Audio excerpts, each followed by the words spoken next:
Ladies and gentlemen, welcome to the TRVL Travel Photography Podcast. This is our 8th episode of season number 2, and we are hosting Rafael Pons from PhotoPills, wearing the shirt, representing. It's been, a couple of weeks that I've been trying to get you on, and you're able to make the time, so I appreciate that, man. We're on the same time zone, which makes things a lot easier. But Rafael, please introduce yourself to the audience. Thank you so much for having me, Greg. It's a pleasure to be here with you. And I'm one of the founders of PhotoPills, basically. And, the app that helps you, imagine shots, plan them, and so you can go and capture them.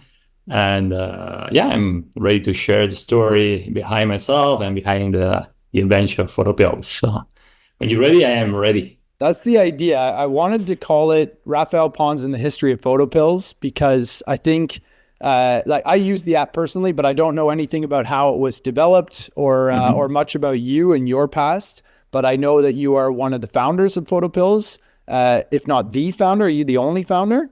There are three founders. Three founders, right? I thought yes. So. Okay, so there are multiple people, one of the founders. But yeah, I want to hear that story about how it started and your own journey in travel and photography, because I know a lot of the people listening to this have probably heard of the app or have it on their phone. So let's dig into it a little bit. I know you're in Madrid right now. You are originally Spanish. Where are you from? Yes, I was born and raised in the little island of Menorca, in the Balearic Islands in the Mediterranean Sea. Mm-hmm. And there's where PhotoPills started. After that, I moved to Madrid for love. So now I have a kid, little baby, and I've been in Madrid for 7 years. Okay, so Menorca has also hosted a few of the PhotoPills events, right? Yes, we do the PhotoPills camp in Menorca every year. This year, we're going to do a total solar eclipse expedition in Menorca because you know that the total solar eclipse that occurs on August 12th this year is setting. So this is going to be really incredible to see from the Ibiza, Mallorca, and Menorca because you're going to see the sun eclipse setting in the Mediterranean Sea. Mm-hmm. I can't wait to live that moment. I think it's going to get pretty dark. That's very cool. And obviously easy to plan using PhotoPills, which we'll dig into. But okay, so you're from Menorca, tiny little island, not Mallorca or Ibiza, Menorca. That explains a lot as to why the PhotoPills event was there. I always kind of wondered why you guys go to Menorca, but that now makes a lot of sense. So if you just moved to Madrid for love, I mean, were you born and raised and lived in Menorca most of your life? Yes. I just moved to Barcelona when I was 18 to study, for my degree. I'm a civil engineer at the base. And then I went to, extended my student period to Paris for a couple of years and then came back to the island where I worked as a civil engineer in the local city hall until, the PhotoPills thing started to grow until we could make a living out of PhotoPills, and then I just quit my job and moved to the PhotoPills project. And with at that time, the founder is Germán Marquez, which is the computer science guy that coded the whole PhotoPills thing. Both of us, we just quit our jobs and started our PhotoPills 100% journey in 2016. Okay.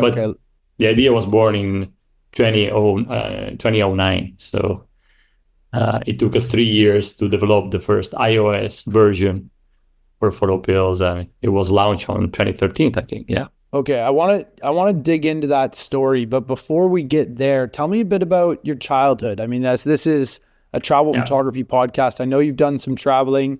You just said you were in Paris and France. I'm sure you've been to the US and around the world. So what was it like growing up in Menorca? Menorca is an amazing place and it's getting more and more popular. A lot of families are moving to the island. Well, after COVID, I mean, being raised in such a little island is only 45 kilometers long. And 18 kilometers wide. So compared to Mallorca, it's pretty small. Around 80,000 people live on the island in 7 small villages. And childhood there is a dream come true, safety and also contact with nature. We really live in what's called now like a holiday place, and a lot of people come in summer. But spending the winters there is, and me living in a small village, it's something that's really, for me, was super cool. And now I see my little one growing up in Madrid. It's like, okay, he's not enjoying life the way I was enjoying it for sure, and the freedom we had, doing the streets and wandering around freely. It's something that's not gonna be possible here in the big cities. So, what can I say? Winters were nice, and summertime was perfect. Wow. Like living in heaven. Yeah. And I guess childhood back then too was like before the internet, before cell phones, you Yes. go out till dark, and mom and dad would just yell your name out in the backyard for you to come in for dinner or whatever. So unfortunately, I think those days are gone for our kids. Yes. I also have a 4.5-year-old, and he's growing up in a totally different world than I did in Canada. We're in downtown Hamburg as well. But okay, interesting. So tell me a little bit about like island fever. It sounds like you left to go to university. It's small island, only 80,000 people. Is it common for a lot of people to leave to go to school? Yeah, there are no major universities on the island, so you can study things related to tourism, for example, or accounting. But if you want to pursue a major career, like in finance or engineering or architecture or any other big degree, you need to move out. So you can go to Madrid or Barcelona or any other major cities in Spain. And in my case, in particular, and Herman's, we both moved together to Barcelona. He studied computer science, and I studied civil engineering. And we spent like 5 years there discovering the city, which is, when I look at the pictures when I was 18, I say, I was just a kid. But for me, it was great to just become independent, not economically, because I didn't work to pay my bills. So all my parents had to work to pay the bills of this, moving to Barcelona. I only work in summertime to make a bit of money. But it was quite an adventure, and becoming, independent and managing the budgets and the responsibility of passing every year, to finish the degree as soon as possible so I could save money to my family. That was a super fun adventure, and I recommend it to everybody. Now, Okay. for Danielle, my kid, I tell my wife, I love Daniel to move away, when he's 18, but she doesn't agree with me. She's like, no, we can keep him, while he's a student with us. But in my case, I think it was a really rewarding and interesting life experience to move, leave home at that early age. Yeah, sure. I mean, it's kind of essential, I think, to gain that independence. And unfortunately, I think throwing in, university and that responsibility and sometimes student debt in regard to like North Americans, it can be overwhelming. But it sounds like in your case, it worked out. I assume that you graduated with the civil engineering degree from University in Barcelona. And tell me a little bit about Herman. I'm curious, did you guys grow up together in Menorca and go to Barcelona together? One of the other founders of PhotoPills? We've been friends for almost forever. Since childhood. Since childhood. We went to Barcelona, studied together. We stayed in the same flat, sharing the flat.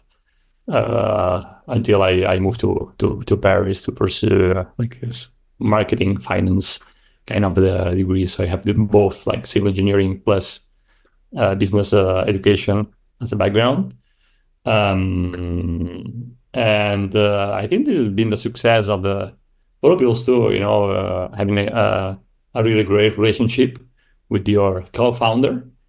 I think is key because is not a road of roses, pursuing or being an entrepreneur. As Elon Musk says, it's like, biting or sharing glass every day. It's complicated. It's not easy.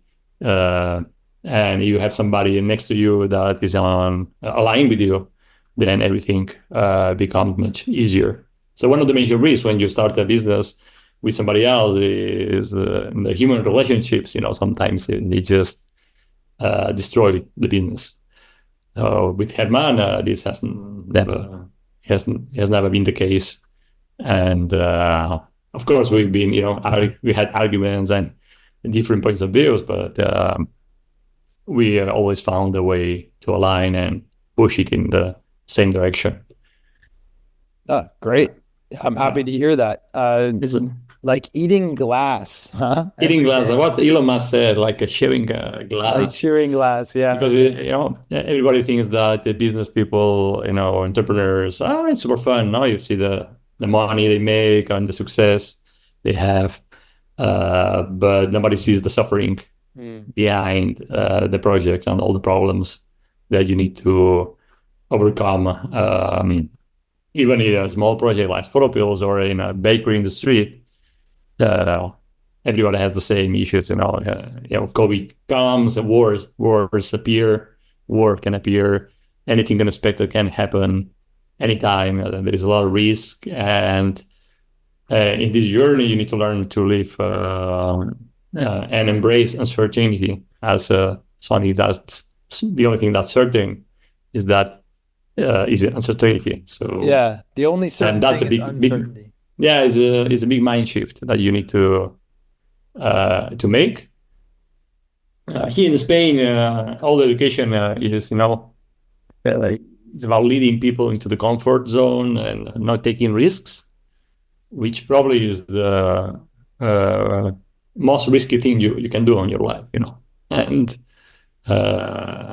not everybody has this mindset that you want to do something. Even becoming a great photographer is not going to be easy, right? Anything you want to accomplish, there are always difficulties, and it's easy to give up when something unexpected occurs. So being persistent and bearing the pain is, I think, one of the secret sauces or ingredients of success. And when you fail, it's a matter of, learning, improving, and moving forward. Sure. Okay. Yeah. Tell me a little bit about like moving to Paris and eventually getting back to Menorca. Connecting with Hernan and deciding to start PhotoPills. I'm kind of curious on how that whole journey started, but I would expect that you need the basis of photography. So, like, are you yourself a photographer? I feel like you don't necessarily like describe yourself as a photographer, but photography has to come into this story at some point. Yeah, I always say that I'm not a photographer, and Herman is not a photographer. We help photographers take amazing shots, but we're not. After Barcelona, I didn't want to, spend my life building bridges on or roads around the world or dams or whatever as a civil engineer. So I moved to Paris to pursue a business degree for 2 years. And there I learned a bit about marketing, business, entrepreneurship. And instead of following the path that they were giving us there, which is, okay, you come here, then you need to move to London, for example, to work in investment banking or in trading or in consultancy like McKinsey or Boston Consulting Groups. I moved to Madrid, to Menorca to become a public servant. So the opposite of business people, I went back to Menorca to become a civil engineer in my city hall and have a job for life. So I gave my position there as a public servant. But I did that because I wanted to have free time in the afternoon. And in finance, they teach you, I know this might sound a bit abstract, but when you have money, you need to invest in a portfolio that has risk-free assets and risky assets. So for me, the risk-free asset was my job from 7 to 3 p.m.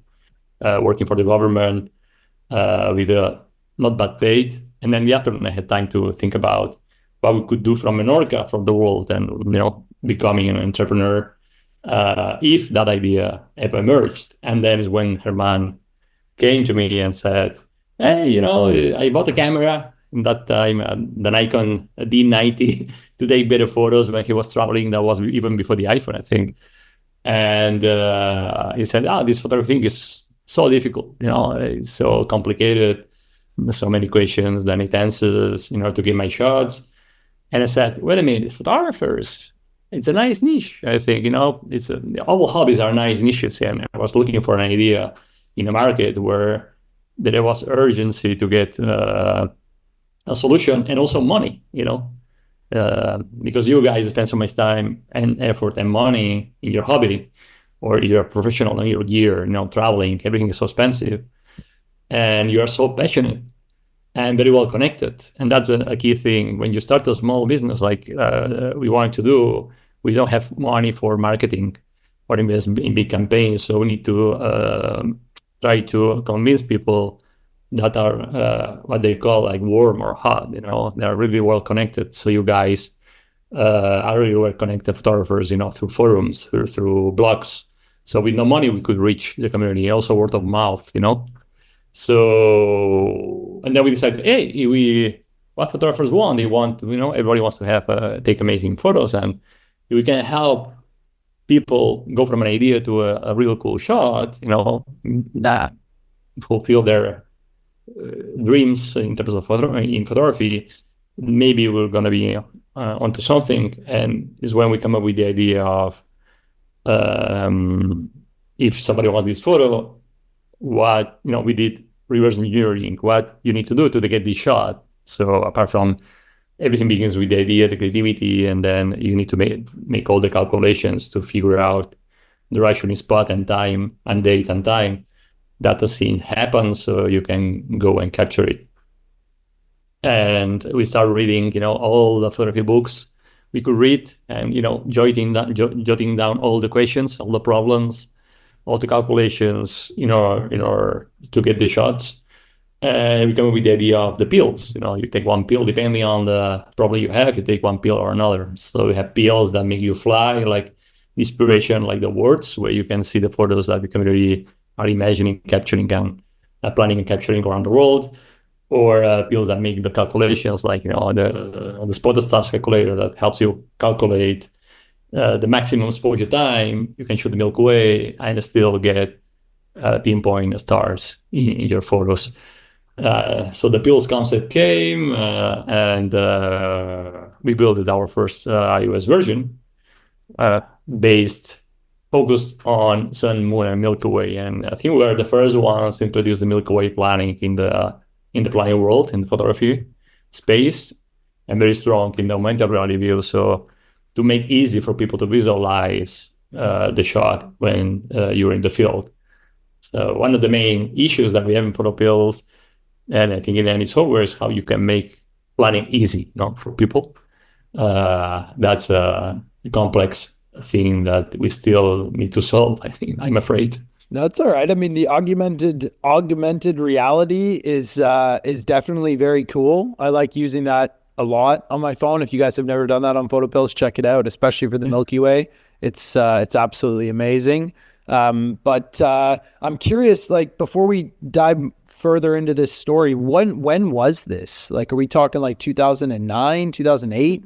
2009, I think, when we started chatting about doing something. I was all the time, telling Herman, we are underpaid here, wasting our talent here in Menorca, perfect life, but we should do something with our lives. And is when Herman said, maybe, photography could be a good field to explore. And we started researching and brainstorming and trying to come up with a way to help people go from a dream shot to a reality. Right. That's the foundation of PhotoPills. And he's a software developer? He's a software engineer, computer science. So back in 2009, I mean, like, let's talk iOS for a second, because I don't know much about the history of the App Store, but the iPhone must have been like version 3 or something back then, not even.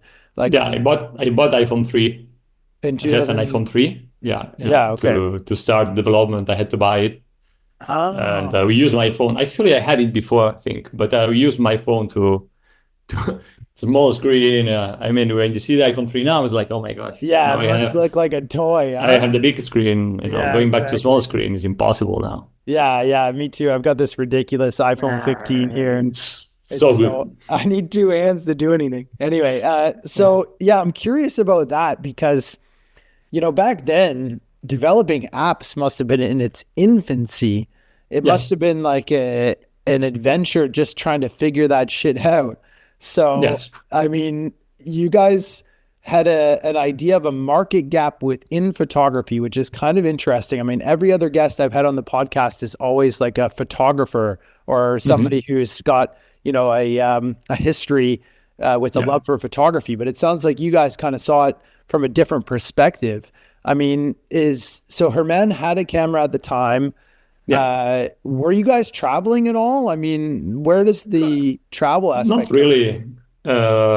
He was traveling with his family, in? typical trip to Okay. Paris or Rome, and he bought the camera to shoot better shots, and he likes photography. Hmm. In terms of that's one fact that after starting for the Bills, he has not shot because he doesn't have time to shoot. But that's a ironic fact. Hmm. Um, but yeah, we um, everything started with we saw I liked it for me personally. I liked photography because it's very creative, and I think I like creativity and doing things. Um, and I like it. It's a nice field, but also we saw the business opportunity in terms of, okay, these people are spending money, in this hobby, so maybe we can do something that they want to buy. And basically, a $10 product one-time payment is the cheapest thing you can buy in photography. Actually, is no brainer. But it's true that at that stage, nobody was buying apps. They was telling us, but nobody's going to buy an app or a software. And we were saying, well, if it's useful and it provides value, people will buy because it's a no-brainer, right? Um, and it was in the early stages. We had to learn a lot. We read quite a few books on how to create apps, both from the coding part and also from the marketing part of trying to learn, apply what I knew about business into creating a product that overcomes an expectation. Give more than expected is appeal in PhotoPills, and not selling a product, but create a movement around the idea of imagining a photo, planning and capturing it. Create a new way of living photography. It was in our basement. It was cool. And trying to put this huge concept into our first tool, we had to learn a lot of things, not only photography, but also, how to code for iOS and how to market an app, how to build an app in terms of the user experience. And here, two key characters became essential, which was the designer, Rafael Pons. He was a founder of PhotoPills at the beginning, designer, and now he has left PhotoPills to move on his design career. And Tony, which is the true photographer, Antoni Coladera, is a true photographer. He lives in Menorca. He's a policeman, but he's the greatest photographer on the island. And he helped us, the four of us, marketing, coding, design, user experience, and photographer is the minimum team of people that we could have to get something that could impact photographers' lives, I would say, or at least their photography. So repeat that just so I got it. There are Yes. four original founders or We started three? Herman and myself, Okay, and two. then we said, okay, we need a designer, right? Because we're engineers, and we draw all the wireframes of PhotoPills. They looked horrible, so we knew that we had to create a brand, a brand image and user experience. So we reached out to Joan Pons, which is a great designer based in Menorca, but he works internationally. He's been working for Uber, for example, full time, and now he's working for a bank outside Europe. Was he a friend of yours? Did you know each other? No. He's a bit younger than us. I'm 47 now. He's a bit younger than us, and we just approached him in one of the festivities in Menorca. It's crazy parties. And told him that we want to hire him to help us build this brand. Right. So is he responsible for that logo, like the T-shirt that you're wearing? Yes. He designed the logo and the image and the colors and also the app user experience. Yeah, the UX. Okay. UX, yes. Yeah, because I do want to ask you again about what pills means, but tell me again about this policeman photographer that came in as number 4. Yeah, believe it or not, we worked for 3 years on the app with Juan, and we didn't show the app to any photographer. So we just you should show your products to your clients before you market. So we worked 3 years, and then we realized that maybe we should show it to a photographer, and we found Tony on the island. Tony works as a policeman in Ciutadella City Hall, where I was working. I was working in town planning. He was working. We didn't know each other before PhotoPills. So one day I approached him and asked him, to test the app and see, get his brains, his thoughts about the app, and he helped us make it easier to understand because he's more an artist mind, not as an engineer, so we had to fix quite a few things, and still the app breathes a lot of engineering more than it's not that easy to use. That's why we came up with the idea of the pills to break down the solutions, so you don't always need to use the more complex solution if you don't need it. That's why we have the widgets where you can access the quick sunrise, sunset, moonrise, moonset information, daily light information just in one tab, or the augmented reality views that allow you to visualize the shot just looking through the phone. That's a no-brainer. But when you want to get into the complex planning, then you need to go to the map and learn how to move the pin. That is not for everybody. But yeah, Juan and Tony helped us create the product that we launched in 2013, and after that we kept improving non-stop, and we improved it a lot. Still to this day it's improving. I mean, I've got it downloaded on my phone for the last probably 4 years or so, which is probably pretty late to most people listening to this. So you got 4 people. You got Joan, who's the designer. Yes. Tony, the photographer. Yourself, Rafael, who's the engineer and marketing, and then you've got Hernan, who is the coding. And all that comes together from 2009, give or take, with you and Hernan until 2013. So you guys have been going for quite a while. Congratulations, man. 2013 is a long time ago. I mean, that's something to be proud of. Now, when you launched PhotoPills in 2013, were you still working for the city? Okay. Yes, everybody was working on different projects, and we worked for 3 years, in our spare time, to make it happen. And then when we launched, we started promoting via email, trying to reach out to people to test it. We started creating these photography guides that they are like books. That they're available on our website. We have the Milky Way photography guide, or the Moon photography guide, or for people to learn about Milky Way photography, and then in the process of learning how to shoot the Milky Way, they will learn that planning was possible, because at that stage planning was not in the mindset of people, even professional photographers. Sometimes they just checked sunrise and sunset times, and that's it. But planning was quite new. It's not like Photoshop. Photoshop has been, telling people that you should edit your photos for 40 years or 30 years. But planning, everybody knows that you need to edit. You want to edit, you can do it. Yeah. Planning was like, wow, what the hell? It was this more complex, because it becomes it belongs to the creative stage. Okay. PhotoPills opens a new door of creativity. It gives you the power to anticipate, the celestial objects position, so you can, come up with ideas that without tool like this are not. You were not thinking that this could be possible even, right?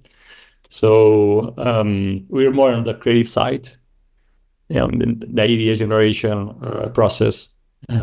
Adobe is in the post photo kind of enhancing. Although nowadays you should think and also how you're going to edit afterwards. So it also helps you in the creative side for sure. Well, but yeah, I would say the PhotoPills before, Adobe after the shot. Sure. I don't know. You agree with this? Yeah, no, absolutely. I mean, I see them as totally different, but yeah, I agree with you. Like PhotoPills is a planning tool.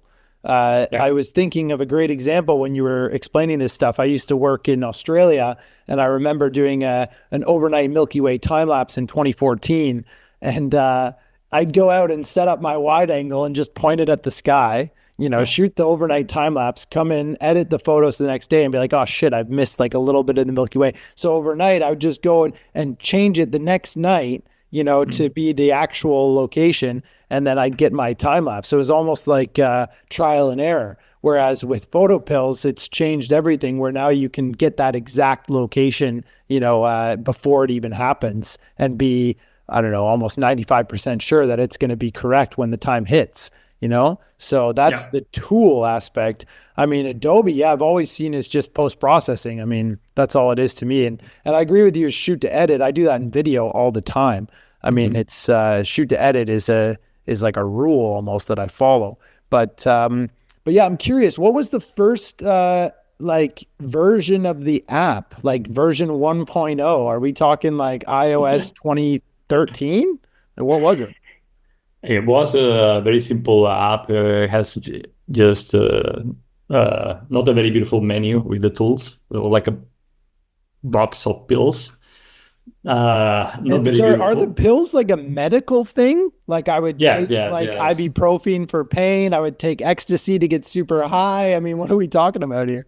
Yes. The pills, because for me as a Spanish guy, is pretty obvious, but then I learned that PhotoPills in English, like for Americans, is not that straightforward. But it's a medical thing. It's like you take one pill, the association between medical and photography, how we remove the pain, right? Okay, or increase the creativity. As we have pills that make you fly, because pills that are painkillers for photographers, and PhotoPills is like the box that contains all the solutions, or awesome. the pills.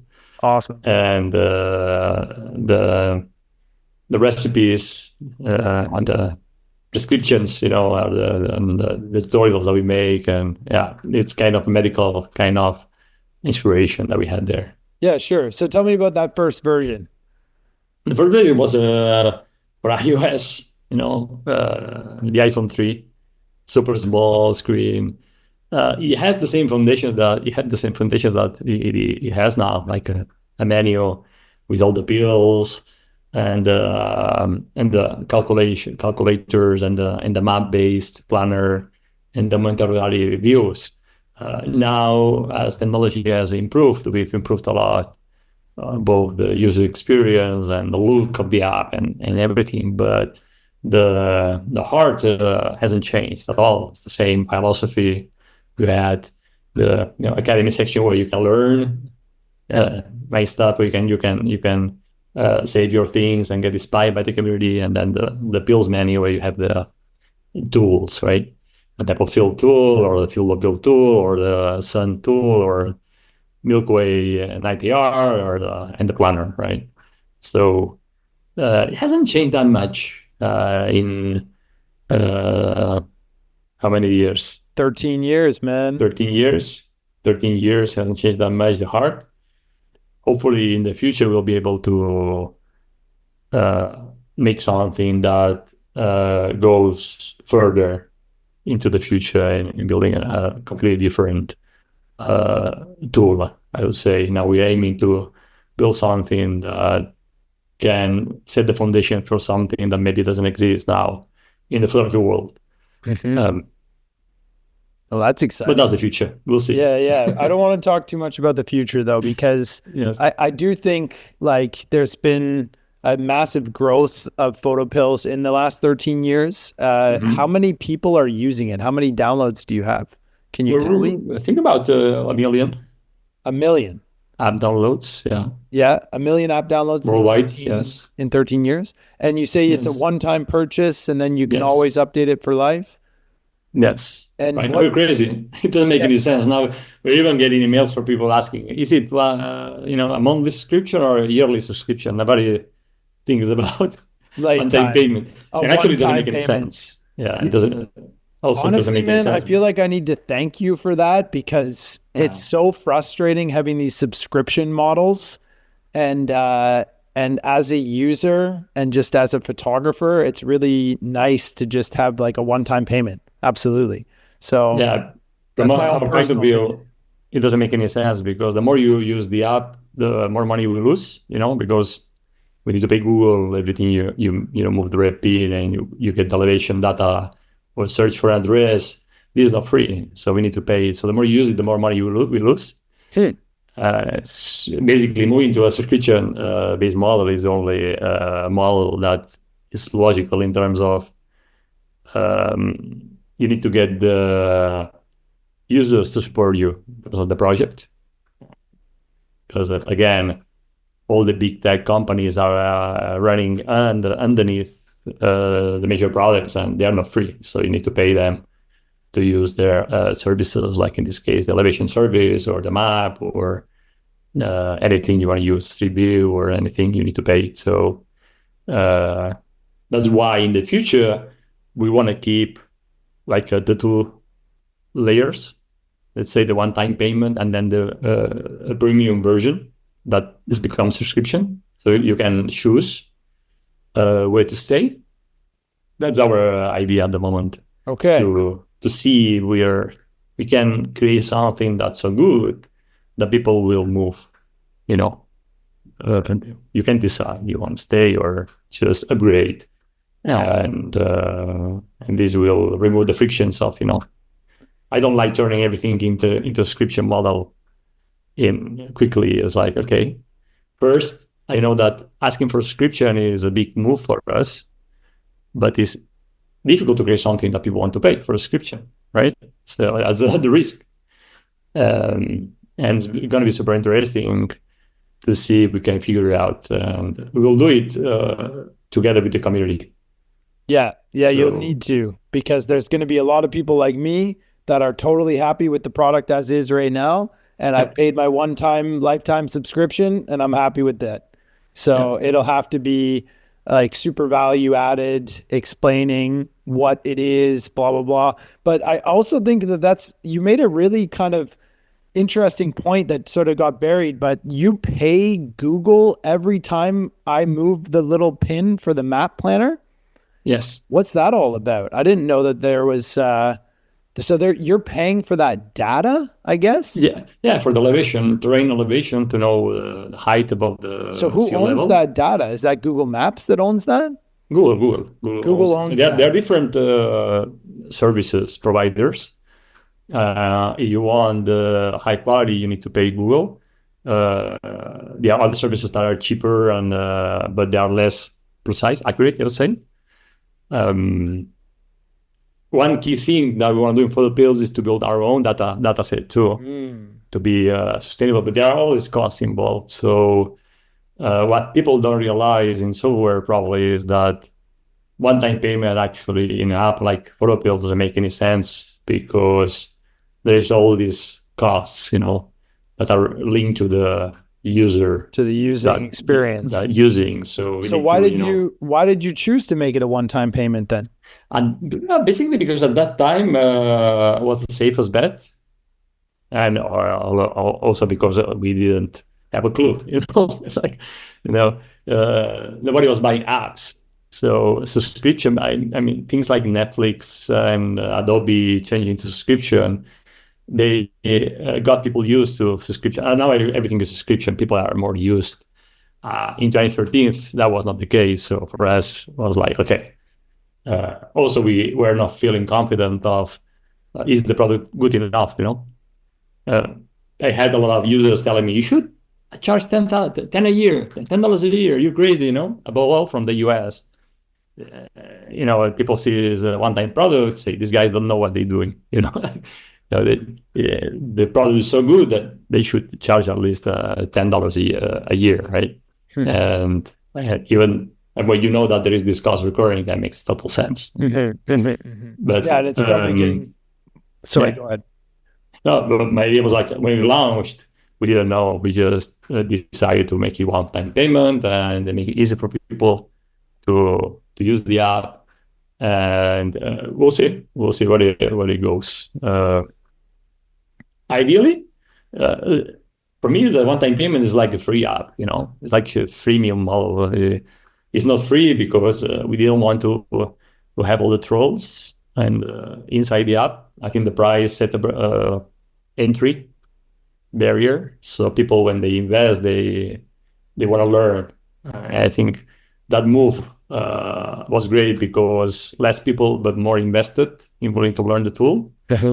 And that's why I think we have so many great reviews on the App Store and Google Play, because the price sets the barrier between the people that they just want to download an app and learn how to use it in 1 second. This is not the case because planning is creativity, and creativity is not easy. And if you don't have ideas, then you won't plan them. And I always say the same thing is everything begins with an idea. When you have a goal, set a goal, and then it's easy to go to PhotoPills and achieve that goal. And if you don't know how to do it, you can just go to our dedicated article, for example, on how to plan the Milky Way. And then 10 minutes video, you can learn how to plan the Milky Way. And then it becomes like straightforward. Yeah, you learn it very quickly. Yeah, I agree. I think having the goal of, a full moon behind a statue or the solar eclipse setting into the Mediterranean, and then using PhotoPills to plan how to get there. And you're right, as an investment, as a photographer, that barrier of entry, I want to say $12.99. Maybe I'm wrong. How much did I pay for it? Do you know? Yeah, now the price had been increasing from $9.99. I don't know, depends on the country. Yeah. Okay. So I think I paid $12.99. So, probably, yeah. But again, once, like 4 years ago, and that's crazy. But I think word of mouth too is a big part of that, because photographers talk about this stuff. We're always recommending things to one another, and most of the time it's gear that's a lot more expensive than $10. Yeah. So as you say, if somebody says like, "Hey, I've been using this app. It helped me get this shot. It's called PhotoPills. Oh, I've heard of that. Yeah, it's awesome. Okay, I'm going to download it. Oh shit, it costs $10. That's the most expensive app I've ever seen. Yeah, but it's a one-time payment for the rest of your life. Oh, okay, well then fuck it, I'm going to do it." I think that's kind of how it goes down for most people. And then once they actually have invested, then they say, okay, how do I use this thing? They see the augmented reality of the Milky Way. It's an awesome feature, all the pills, all the tools, the community, etc. It's all great stuff. You got a great product. I'm curious, let's switch gears a little bit, because I want to talk a bit about your experiences. I know you guys are running workshops, you're running these travel trips, as this is the TRVL Travel Photography Podcast. Tell me about the transition into engaging with the community. Yeah, it became kind of natural because we've been engaging with the community since we really launched. And it's not only tools to calculate, but also inspiration from photos from the community. And also, if you want to create a movement around the concept of imagining a photo, planning it, and then going for it, we had to do it. And we start planning shots around the world and traveling with the community to capture them. That's the foundation. And our first trip was in Iceland in 2016. When after we quit, we had to quit our jobs and started working full time. We decided to do the first adventure in Iceland. So we designed a ring road trip to end with a specific moon alignment that we had imagined to capture in Iceland. And that's foundation of PhotoPills travel. I would say we pick a nice location, we brainstorm about the shots, and we build a nice adventures to capture those shots, and then we sell 12 tickets to anybody in the community that's willing to travel with us. And we're scaling up the team. Now, I think in total in Philippines, we're like 20 people working both on software and travel. On the travel side, we joined forces. So we brought Marco Grassi and Jessica Lancia into the Philippines team. They are founders of the travel part of business, and growing the team there to become, to come up with these cool adventures. Also, big challenges, it's not only the idea of creating the trips, but also, how you sell the trips, how you make the trips good enough when you are there. We're learning a lot. And the macro circumstances now with the war and stuff in the world is crazy. We had a trip to Socotra, Yemen, the island. Mm-hmm. We do it every year. We've been there like 3 or 4 times already. But this year has been impossible to do it because of the last minute changes that with the bombing in Dubai and and stuff. And nobody wanted to go there. Fair enough. We did a trip to Dubai in February, luckily, because after the bombing in Dubai, everything changes. So the travel side is super fun. There are a lot of risks involved also in the business side because we're just beginning. We don't know for that. We're not an authority in travel. And then the global uncertainty is, there is no happiness in the travel industry now. Yeah. The same way COVID came, we had to cancel everything and, refund everything. But as I said before, this is part of the adventure. I need to enjoy the journey more than the outcome. So I'm learning a lot and really enjoying it. And for me, the travel is like what materializes our vision. We also do 3 events like for those world meetups, like 1 or 2 times a year. The community plans alignments around the world, and then we decide one date, for example, one full moon or one sun weekend, sunrise, and people around the world, they plan shots, and then they build meetups around the world to get that shots. The expeditions is the fulfillment of, okay, now we have the world, we can plan shots around the world, and then we can travel to catch them. It's super fun. And the PhotoPills camp is a more community event. In our headquarters in Minorca Island, PhotoPills team plus 10 or 12 PhotoPills masters with 60 photopillers enjoying the island, enjoying learning, connecting. So it's more kind of a community event. There are photos that we plan. We shoot the Milky Way, we shoot sunrise, sunsets, of course.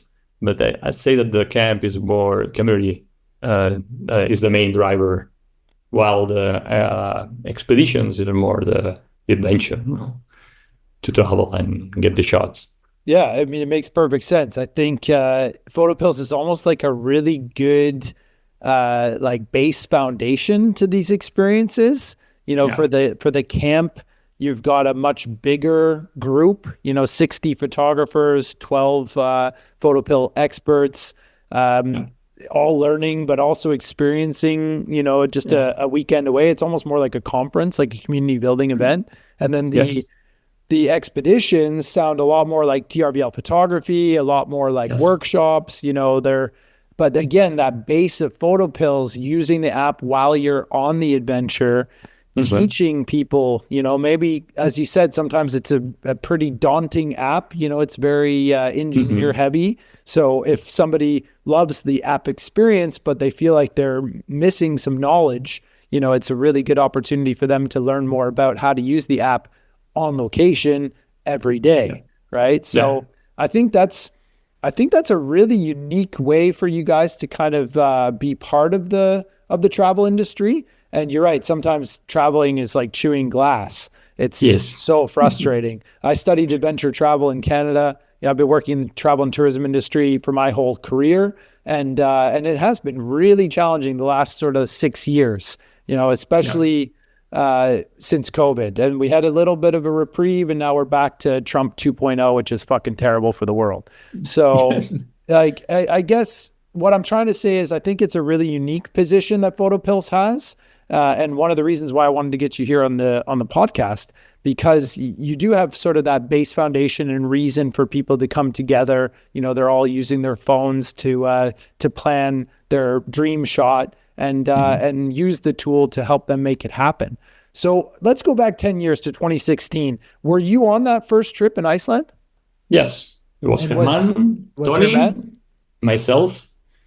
We were driving cars there. So it was you, Herman, and Tony. Yeah, And the three guys from Menorca. Yeah, and then Donald Boyd. Oh yeah, Donald Boyd. He's a Yes. wildlife photographer, isn't he? Yes, at that time he was a photopiller based in Iceland. He was starting his career, photography career in the tour company, tour industry, and we knew he was there. He's young, talented, and we needed a PhotoPills master, let's say, somebody that's a great photographer and expert local.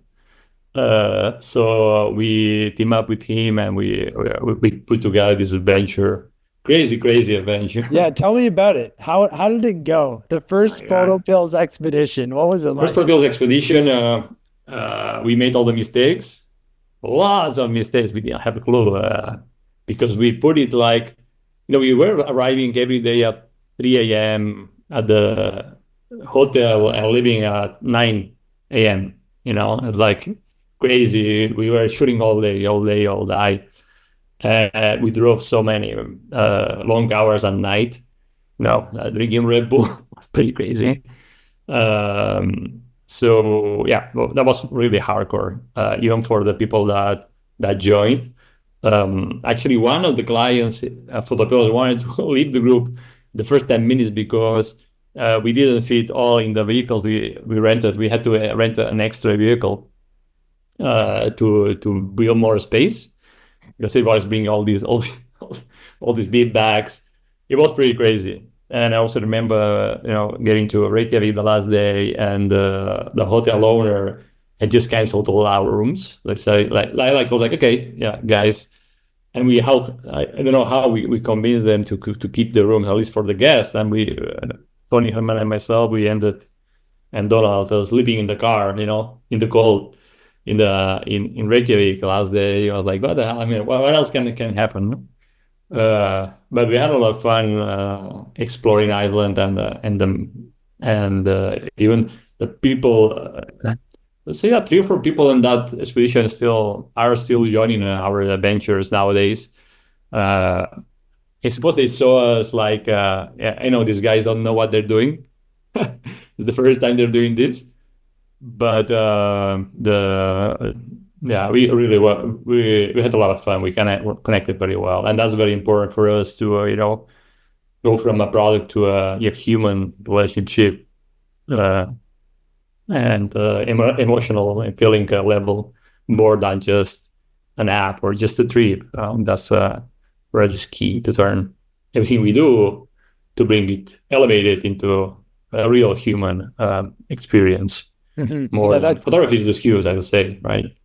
Yeah, that touches back on what you said about the marketing aspect of building like more of a community, not necessarily the tool. And I think you guys have done that. From what I can say as a user and a photographer. Yeah, I mean, most people who come on TRVL Adventures have PhotoPills downloaded. We're just looking for an excuse to use it more as well. But I think what you guys are doing is definitely going in the right direction. So keep up the good work, man. And thanks for sharing that story too. I feel like we've only kind of scratched the surface, but we have definitely learned a lot about the history of PhotoPills and like where you guys have come from in the last 13 years. Are you and Hernan still like the 2 main kind of components? Yes. You say you have 20 staff, but has Tony and Johan, they're now not a part of PhotoPills anymore? Now, Tony, Herman, and myself, we are the founders. Joan left. Actually, we bought his shares when he decided, I think it was like 3 years ago, to move on, his career. Mm-hmm. And then on the travel side, there is Marco and Jessica Lancia, Marco Verassi and Jessica Lancia, that are founders there too. And from a business owner point of view, when you want to create new ventures, I think it's good to partner with the people that will be leading those companies. And Marco and Jessica, we had worked together building adventures, I think in 50-50 days. And they were a supernatural fit for us too. When I told them that I was looking to hire somebody to lead the travel side of PhotoPills, they were interested, and we just joined the strengths. So yeah, learning a lot, making lots of mistakes, but yeah, it's fun. Yeah, it sounds great. So I'm happy to hear that Tony's still part of it. So there's three of the original founders that are still kind of there. You and Hernan as well, of course. Yeah. And then on the travel side of PhotoPills Expeditions, you got Marco Grassi, who's an Italian photographer, super talented dude. Would love to get him on the podcast one day. Actually, that'd be fun. And Jessica Lansing, is she from the US? I don't know much. She's Italian. She's his wife. Oh, no way. Shit. Yeah, it's terrible. Yeah, don't they do a lot of work together? They have in the past? That's right? They have his own tour company, like Marco Grassi Photography. Yeah, okay. So that Jessica's his wife. Okay, that explains a lot. Yeah, he's like a kind of the brain on the operation side of the trips, as you know. Not only planning the photography is important, but the operations and bookings. Yes, managing I know that also very well. Yeah, I know that very well. That's what I studied. But okay, let's. It's been almost an hour, so I do want to wrap it up. But that's a really great overview of PhotoPills as a brand and as a tool and an app, and some amazing insights from you, Rafael. So thanks for your time again. Before I do let you go, I want to hear your opinion on travel photography. What do you think is so special about traveling for photography?